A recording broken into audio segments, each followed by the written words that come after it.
Lucas capítulo 9, versículo 62.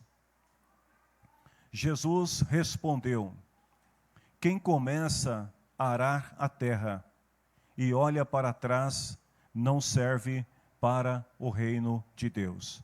Amém? Feche os teus olhos e oremos ao Senhor.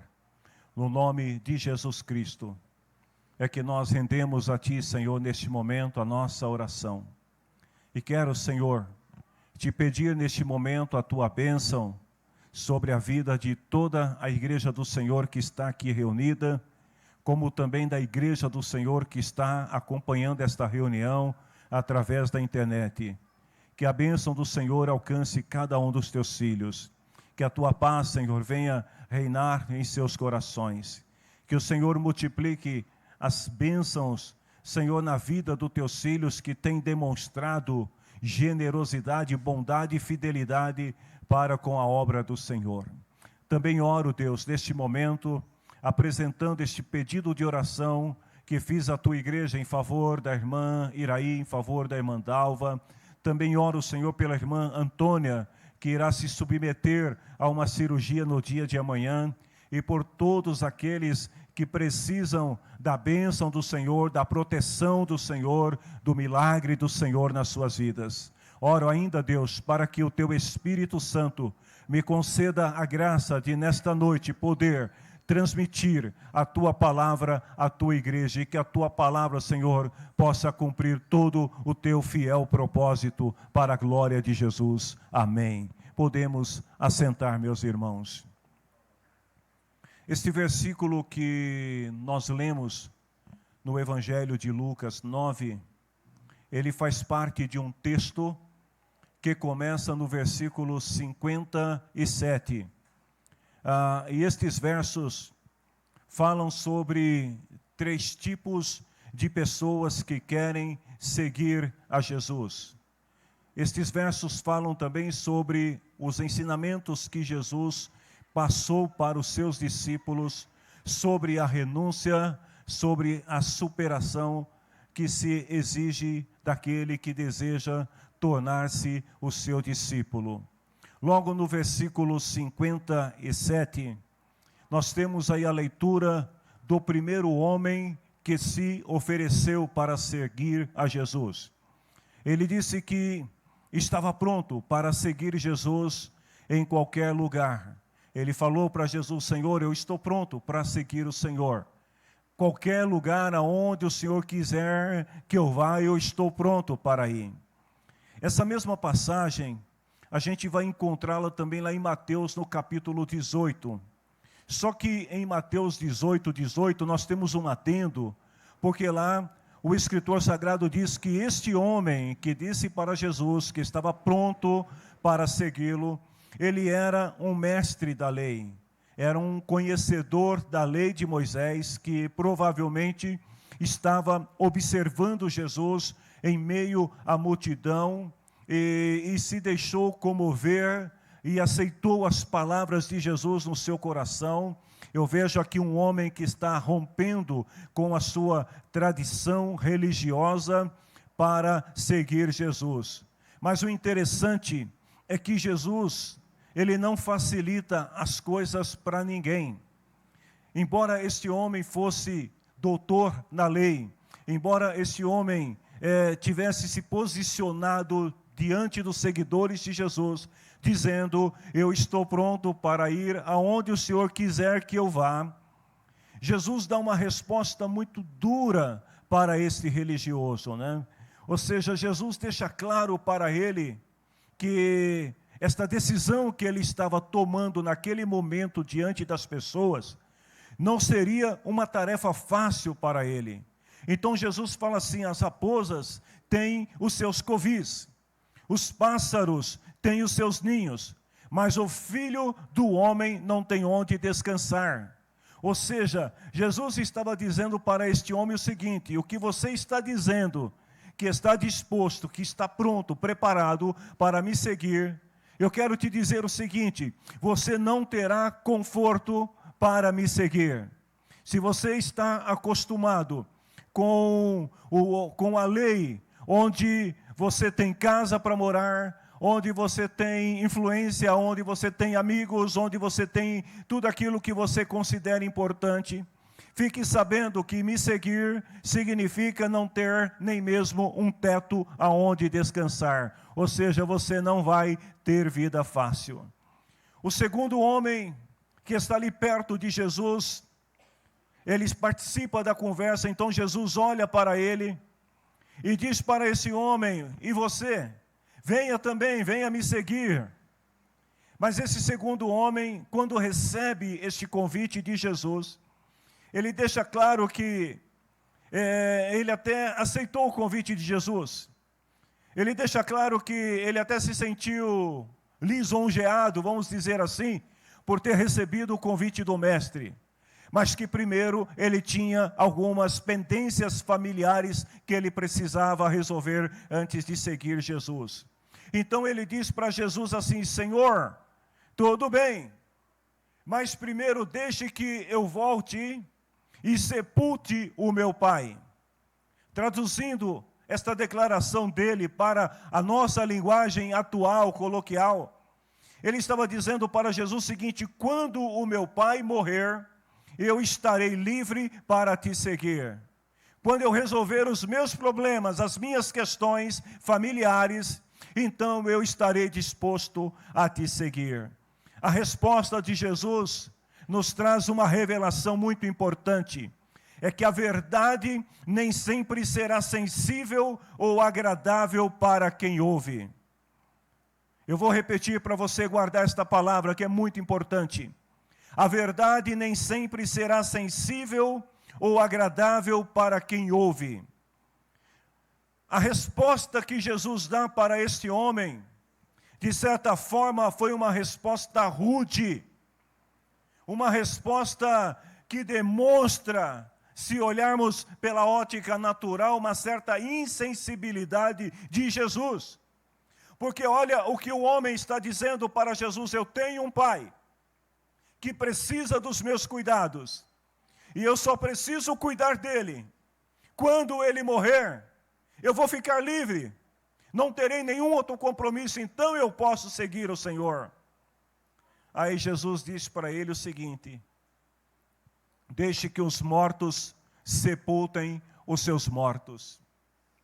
Você consegue imaginar alguém falando isto para você, de um ente querido, de um pai, de uma mãe, de um filho? Jesus te convidando para seguir e você dizendo assim: olha, é que eu tenho algumas questões ali que eu preciso resolver. E assim que tiver tudo bem, então eu venho e sigo ao Senhor. E aí Jesus diz: deixe que os mortos sepultem os mortos. O que Jesus estava dizendo é o seguinte: deixe que os outros cuidem dos outros. Porque o convite é para você. O convite não é para os outros. Então aí surge em cena o terceiro homem. E o terceiro homem, ele se oferece para seguir Jesus. Talvez ao ouvir as palavras tão duras que Jesus disse para o segundo homem, este é mais moderado.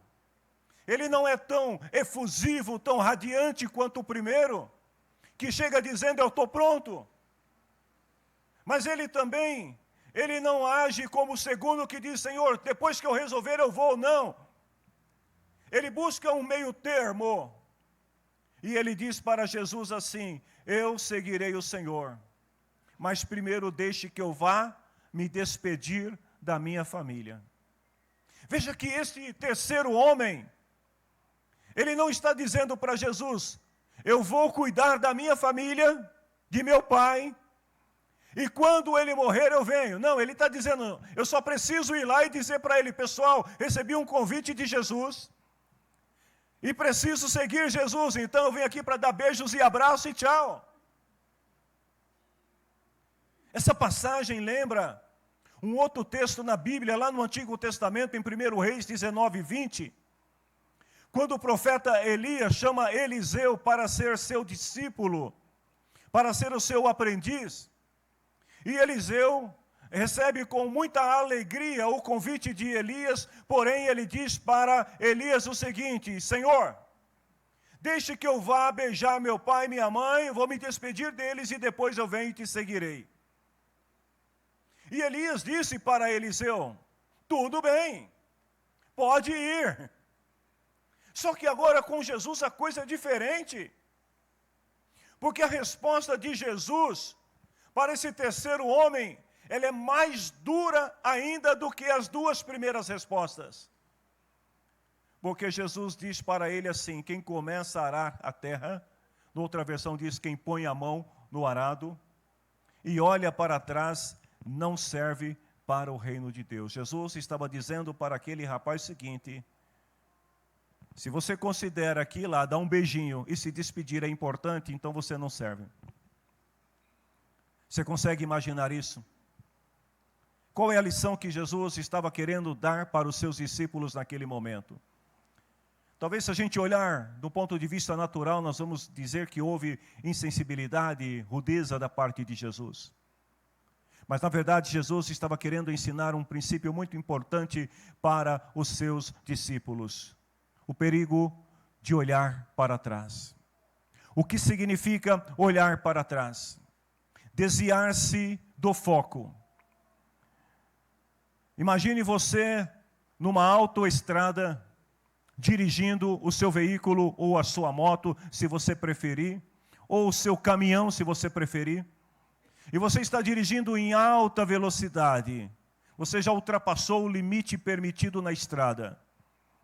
E você está indo ali, radiante, firme, você não tem medo, porque você está de olho na direção, no que está na frente, você tem o foco. Mas de repente, um pernilongo, vamos dizer assim, entrou na cabine do seu carro e picou você. E você deu uma viradinha para dar um tapinha no pescoço, pronto. Quando você olha, já era tarde. Olhar para trás é desviar do foco. Olhar para trás é resgatar o que já se passou, o que se perdeu. Ou até mesmo regressar a um estado anterior antes da conversão. Olhar para trás pode afetar consideravelmente a vida de alguém. Por isso que Jesus estava dizendo para os seus discípulos: se vocês decidiram me seguir, vocês não podem olhar para trás. Porque quem olha para trás pode trazer à sua memória traumas, pode trazer à sua memória perdas, sofrimentos e decepções que você já superou. Quantas pessoas que, depois de um período longo de tratamento, conseguem superar determinados traumas, e aí numa dada circunstância, a pessoa simplesmente tem uma recaída. Olhar para trás pode gerar depressão, desânimo, culpa, e olha só isso, até mesmo a admissão da derrota diante de algum desafio que a pessoa poderia suportar.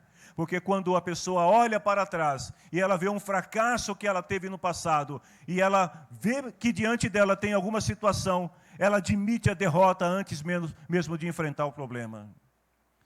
Um certo escritor anônimo, ele disse o seguinte: certo escritor anônimo começa com a letra A, termina com a letra O, alguma referência de Aguinaldo, está por aí.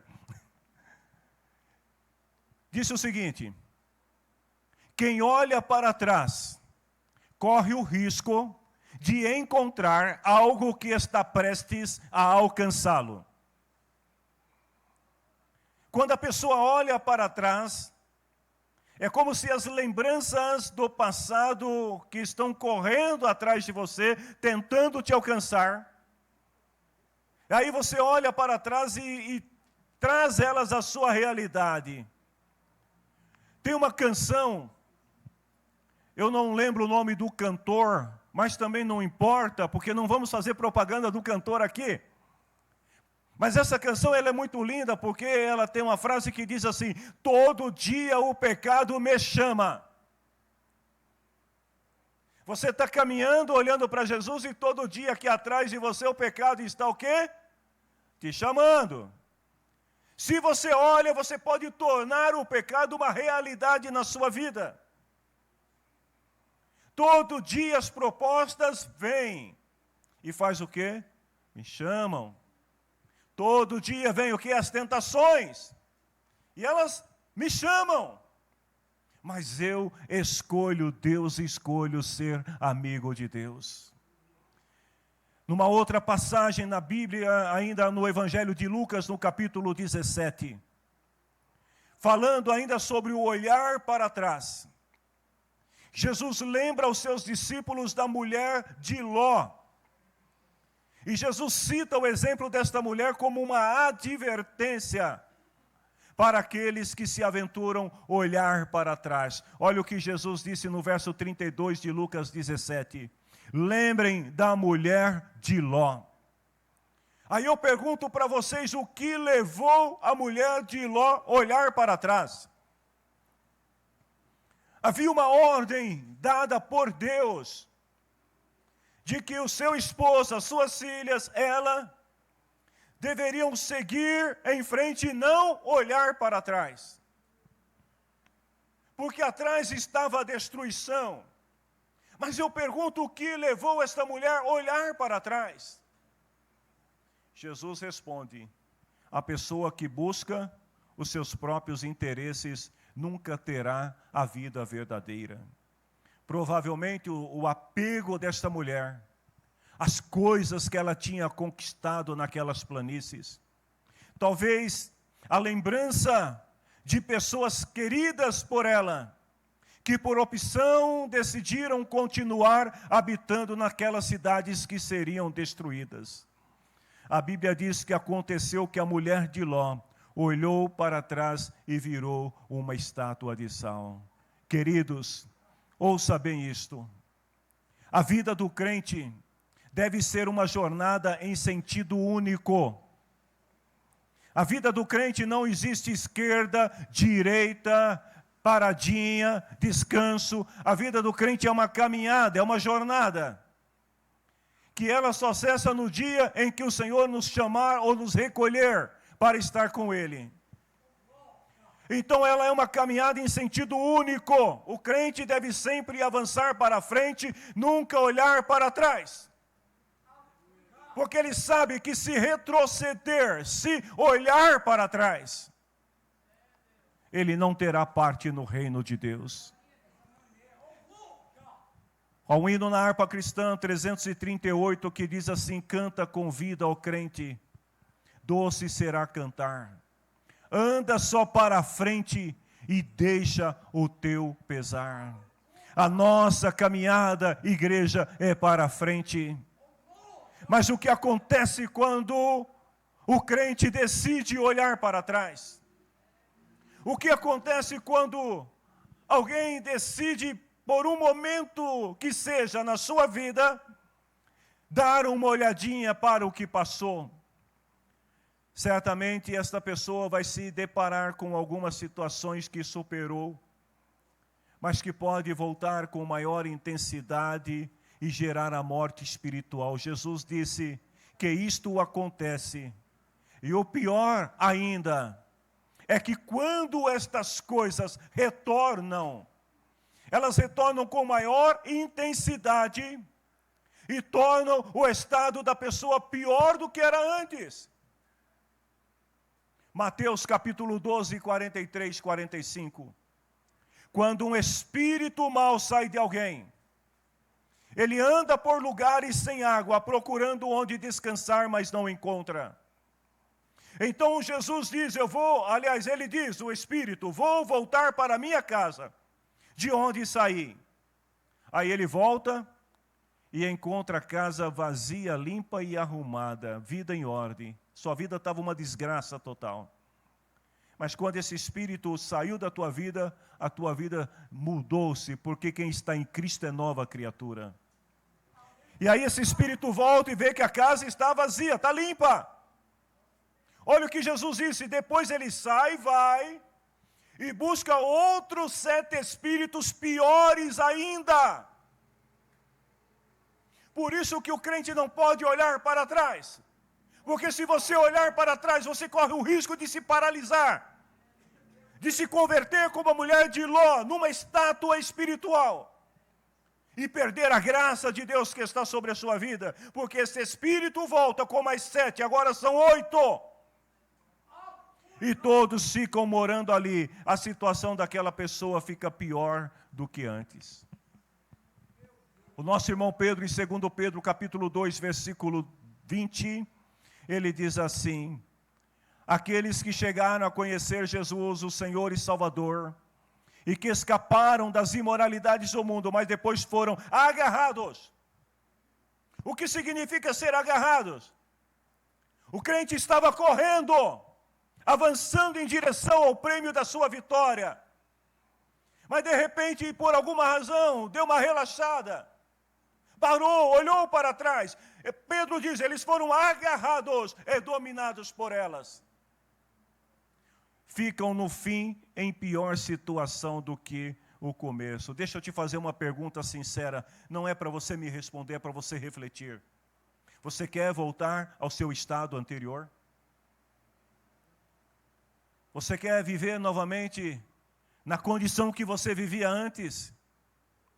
Então por que você está parando? Por que você está desanimando? Escute o que eu estou te dizendo hoje, é um alerta de Deus para a sua igreja. Na vida espiritual você não pode parar um minuto sequer. O mesmo irmão Pedro diz assim, o diabo anda ao vosso derredor como um leão procurando quem possa tragar.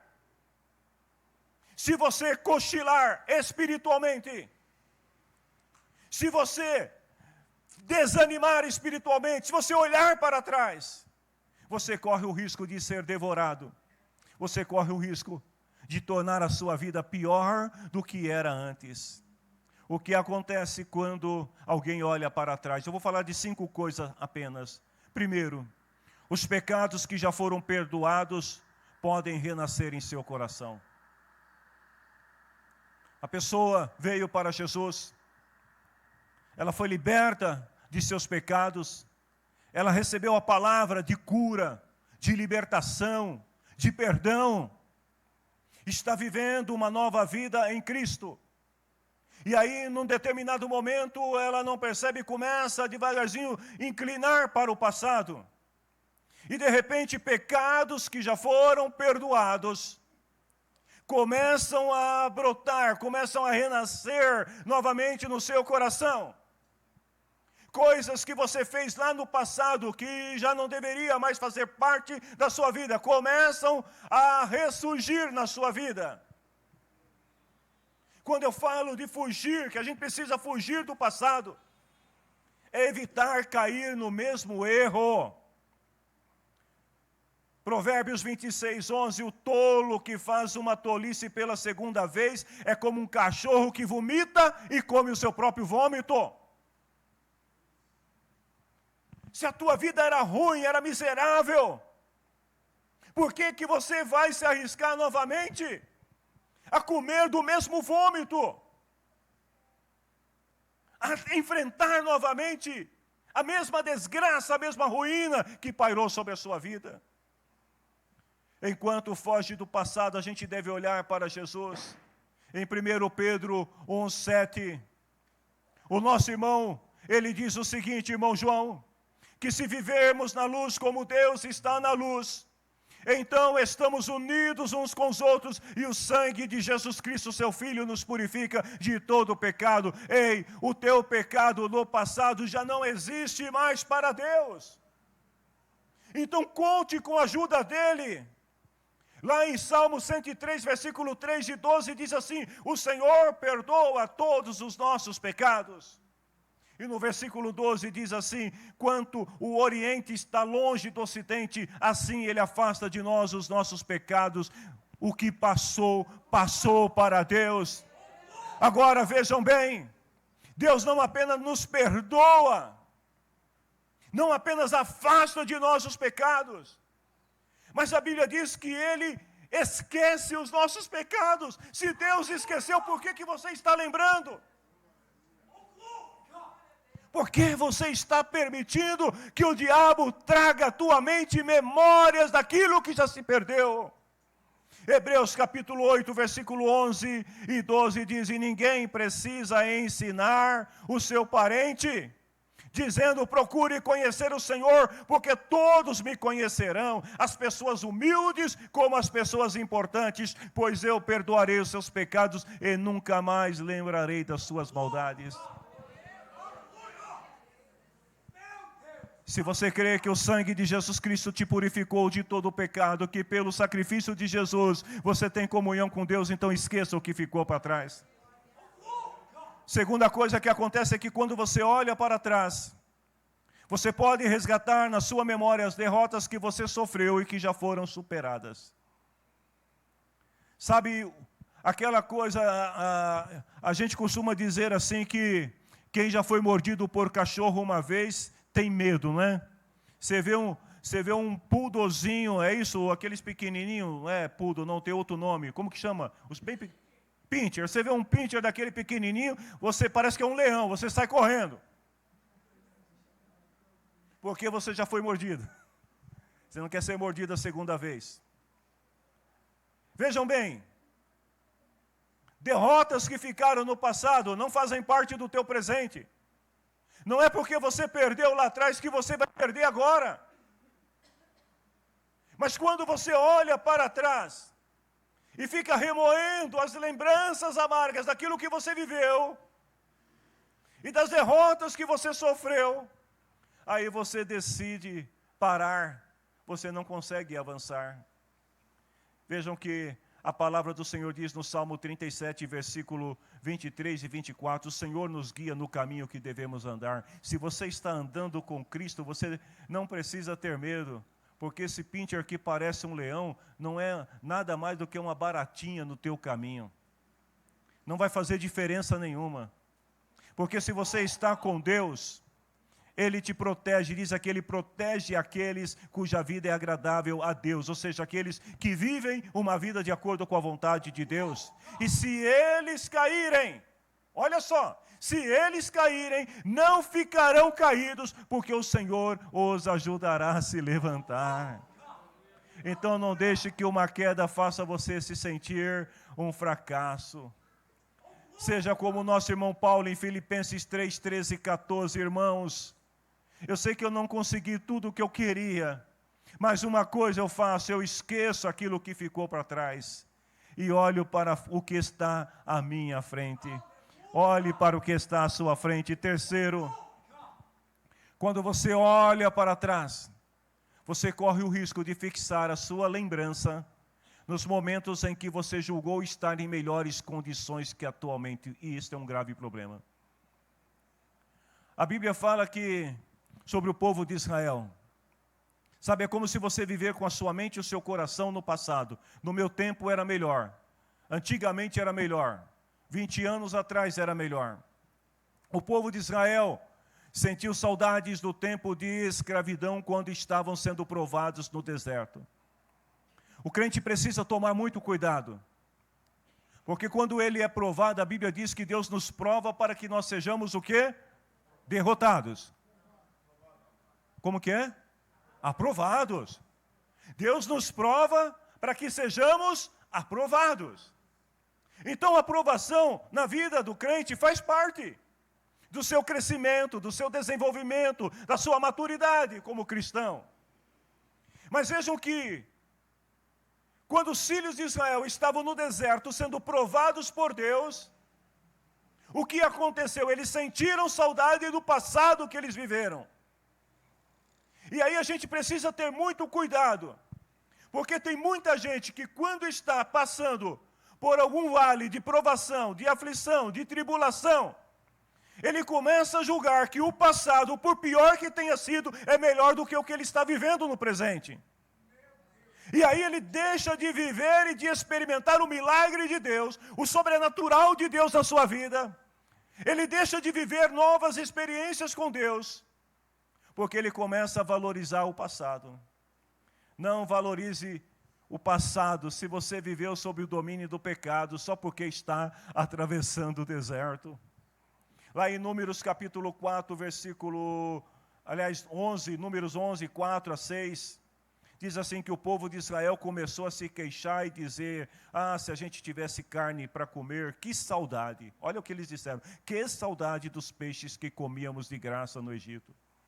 É interessante que o povo não lembra do chicote, o povo não lembra do trabalho forçado, o povo não lembra da fome que eles passavam, das humilhações que eles passavam, dos filhos que foram mortos. Por ordem de Faraó, a única coisa que o povo consegue lembrar quando está no deserto é dos peixes, dos pepinos, dos melões, dos alhos, das cebolas. E quantas pessoas que quando estão passando pelo deserto, eles começam a olhar para trás, e a miséria que viveu no passado começa a dizer, uau, aquilo que era vida. Cuidado! Vejam bem, agora perdemos o apetite, já não vemos outra coisa além de maná, todo dia maná, maná, maná, maná, maná. Se eu falar mais rápido aqui, vai virar língua estranha, né? Maná, maná, maná, maná, maná, né? Maná, todo dia maná, gente. Se Deus deu o maná, é porque Deus queria manter o povo saudável. Porque no calor escaldante do deserto, comer carne, comer outros tipos de alimento poderia trazer doenças sobre o povo, e Deus estava protegendo o povo. Se Deus está te dando maná para comer, é porque Ele está te protegendo, para que você não morra no deserto. Mas olha só, o povo está reclamando. Achar que o passado foi melhor é perder a esperança de um futuro melhor. Eclesiastes 7,10 diz assim, nunca pergunte. Guarde isso aí para você não fazer essa pergunta. Se você já fez alguma vez na tua vida, não faça mais. Nunca pergunte, porque antigamente tudo era melhor. Se você já falou isso alguma vez, não fala mais. Quem está falando isso aqui é o sábio. Salomão diz, nunca pergunte, por que será que antigamente tudo era melhor? Saudade dos velhos tempos. Porque essa pergunta não é uma pergunta inteligente. Às vezes, a pessoa fica presa ao seu saudosismo do passado, e isto é olhar para trás, porque a pessoa presa às lembranças do passado, ela revive esses momentos constantemente, sabe? É como se a pessoa estivesse dentro de uma prisão, sem vislumbrar o mundo exterior. Ela não consegue enxergar o que está além daquela prisão, então ela acorda e ela dorme dentro daquela prisão. Olha em Números 11, 18 e 20, o que o Senhor disse, diga ao povo o seguinte, purifiquem-se, amanhã vocês vão comer carne, já que vocês querem. O Senhor ouviu vocês chorando e dizendo que queriam carne, porque vocês achavam que o passado era melhor. Cuidado, porque pode ser que isso aconteça com você também. Olha o que o Senhor falou para o povo de Israel.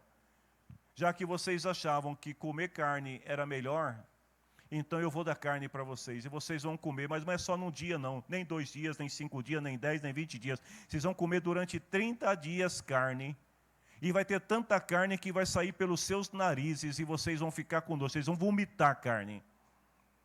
Vocês não vão querer mais ouvir falar de carne. Aí ele fala, porque vocês rejeitaram o Senhor, que está no meio de vocês, e se queixaram, dizendo que nunca deveriam ter saído do Egito. Não olhe para trás. O seu passado não é melhor do que o teu presente. Ainda que você ache que é melhor, se você está andando com Deus e caminhando com Deus, tenha certeza, o teu presente é o melhor. É por isso que o dia de hoje se chama presente, porque é um presente de Deus para a tua vida. Lembre-se do que Deus reservou para aqueles que são fiéis a Ele. Nós temos um presente e um futuro glorioso da parte de Deus, muito melhor do que o passado. Lá em Romanos 8, 18 diz assim, irmãos, eu penso que o que nós sofremos durante toda a nossa vida, sabe, tudo aquilo que você já viveu, que você considera como sofrimento, não pode ser comparado de modo algum com a glória que nos será revelada no futuro. O que Deus vai revelar para você, sobre você, é muito maior do que tudo aquilo que você já viveu. Não se compara. Em quarto lugar, quando você olha para trás, você pode lembrar de conflitos que te causaram amargura.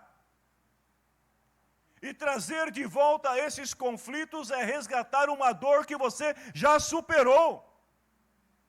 É resgatar velhas feridas, mesmo onde já houve perdão.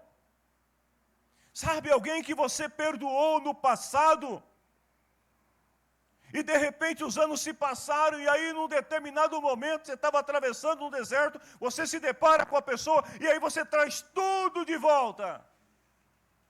É como se você estivesse abrindo essas velhas feridas. Por isso que lá em 1 Pedro 2, 1 a 3, o nosso irmão Pedro diz assim: irmãos, abandone tudo aquilo que é mal. Abandona, deixa para trás. Não fica trazendo de volta, porque vocês já descobriram por vocês mesmos que o Senhor é bom. Ora, se você crê que Deus é bom, se você crê que o que Deus tem para você é o melhor, então esquece. Se você perdoou, pastor, eu não consigo esquecer. Você consegue perdoar? Se você consegue perdoar, você vai, aos poucos, essa ferida vai ser cicatrizada. E quando você menos esperar, você vai estar pensando tanto no que Deus tem para você, que você não vai lembrar do que você perdeu. Em quinto lugar, ao olhar para trás, você pode ficar, isso é muito importante também, que você pode ficar preso a lembranças de vitórias antigas que podem te fazer pensar que já alcançou o seu objetivo de vida. Isso é muito sério. Pessoa avançar, e aí chega num determinado nível, ela olha para trás e diz: já fiz tudo o que deveria ser feito. As vitórias que ficaram no passado, estão no passado. Deus quer te conceder novas oportunidades para viver novas experiências. Deus quer permitir a você que você possa viver novas aventuras na fé. Mas para isso você precisa deixar de lado as vitórias antigas. Não se orgulhe do que passou, se orgulhe daquilo que está à tua frente, que é muito maior. Filipenses 1, 4 a 6 e 21 diz assim: todas as vezes que eu oro em favor de vocês, eu oro com alegria, por causa da maneira que vocês me ajudaram no trabalho de anunciar o Evangelho, desde o primeiro dia até hoje. Olha o que Paulo está dizendo para os irmãos aí em Filipe: vocês me ajudaram desde o primeiro dia até hoje, pois estou certo de que Deus, que começou esse bom trabalho na vida de vocês, vai continuá-lo até que ele esteja completo no dia de Cristo. Sabe o que isso significa? Se você acha que ontem foi bom, te prepara, amanhã vai ser melhor. Porque olha o que Paulo está dizendo: Deus continua esse trabalho na vida de vocês. Ele não terminou ainda. Se você acha, uau, já vivi tudo, as experiências foram maravilhosas, é porque você ainda não viveu as experiências que estão por vir. Paulo está dizendo aqui: Deus começou, e Ele ainda está trabalhando na vida de vocês até o dia de Cristo, porque no dia que não tiver nada de bom para você viver mais nesta vida, querido, te prepara, é o dia de Cristo, é hora de você ir embora. Na hora que você chegar no ponto que Paulo chegou, que diz: fiz tudo o que pude, acabei a carreira, é hora de pendurar a chuteira e esperar a coroa da vida. Acabou. Então olhe para frente, porque ainda existem muitas coisas para você viver. Para mim, o viver é Cristo, morrer é lucro. Olha o que Paulo está dizendo: se eu morrer hoje, beleza, já vivi bastante, mas se eu viver, tem coisa boa para mim, tem coisas boas para acontecer ainda. Então não esqueça jamais disso. Estou quase terminando essa palavra, não esqueça disso. Você foi chamado por Deus para olhar para frente. Você foi chamada por Deus para avançar em direção ao prêmio maior da sua vida, que é Cristo. Em Lucas 9:62, o versículo que nós lemos, Jesus disse: quem começa e olha para trás não serve. Se você começou a olhar para Jesus, agora você só tem um foco, você só tem uma direção, é Jesus. Nenhum de nós que estamos aqui fomos pegos à força, ou fomos? Alguém aqui foi amarrado, né? e alguém puxou você por essa escada e trouxe aqui e falou: aceita Jesus. Não. Você aceitou Jesus porque Jesus era o plano melhor. Você aceitou Jesus porque Jesus é a melhor vida. Você aceitou Jesus porque você creu na palavra dele. E aí ele te presenteou, te tornou seu irmão adotivo, você se tornou filho de Deus pela fé. Você herdou heranças desta vida e ainda no porvir a eternidade. Olha quanta coisa Jesus te deu. Agora ele disse: se você olhar para trás, aí você não serve, você perde tudo isso. No culto de Santa Ceia, é uma reunião que nos permite ter um momento de reflexão sobre a nossa nova vida que esperamos em Deus. Por isso que quando a gente vai tomar a ceia do Senhor, eu digo que este é o culto mais importante da história da igreja aqui na sua vida terrena. Porque é o momento onde a gente para por um instante para refletir sobre tudo que Jesus conquistou na cruz por nós. É o momento quando a gente para olhar o quanto Deus tem sido maravilhoso conosco, como tem aquele hino que diz: ó, porque Jesus me ama, eu não posso explicar. Lá em 1 João capítulo 3, versículo 2 e 3, ele fala assim: irmãos, amigos, agora nós somos filhos de Deus. Ainda não sabemos o que vamos ser. Há um tempo atrás, na escola bíblica dominical, houve um debate profundo entre os nossos irmãos aqui, porque eles queriam saber como seriam os crentes na eternidade. E os irmãos ficaram aqui debatendo, não sei se alguém lembra, queria saber, não, como que eu vou ser. E eu lembro que eu li esta palavra para os irmãos: nós ainda não sabemos o que vamos ser. Eu não sei se eu vou ser um anjo de asinha, sem asinha, se eu vou ser, sei lá, um anjo normal, se eu vou ser uma luzinha brilhando, eu não sei o que eu vou ser. Também não estou preocupado com isso. O que eu sei, e é o que João diz aqui, porém sabemos disso, é que quando Cristo aparecer, nós ficaremos parecidos com Ele. Se Jesus é belo, eu também serei belo. Se Jesus é glorioso, você também será glorioso. Se Jesus é maravilhoso, você também será maravilhoso. Porque nós seremos parecidos com Ele, pois o veremos como Ele realmente é. Todo aquele que tem esta esperança em Cristo, purifica-se a si mesmo, como Cristo é puro. Não olhe para trás. Se você não lembrar da mensagem do culto desta noite, talvez eu tenha falado muito e você não tenha gravado na sua memória tudo aquilo que eu disse. Mas lembre-se desta palavra: não olhe para trás, olhe para a frente. O prêmio da tua vitória está à tua frente. Se coloque em pé em nome de Jesus.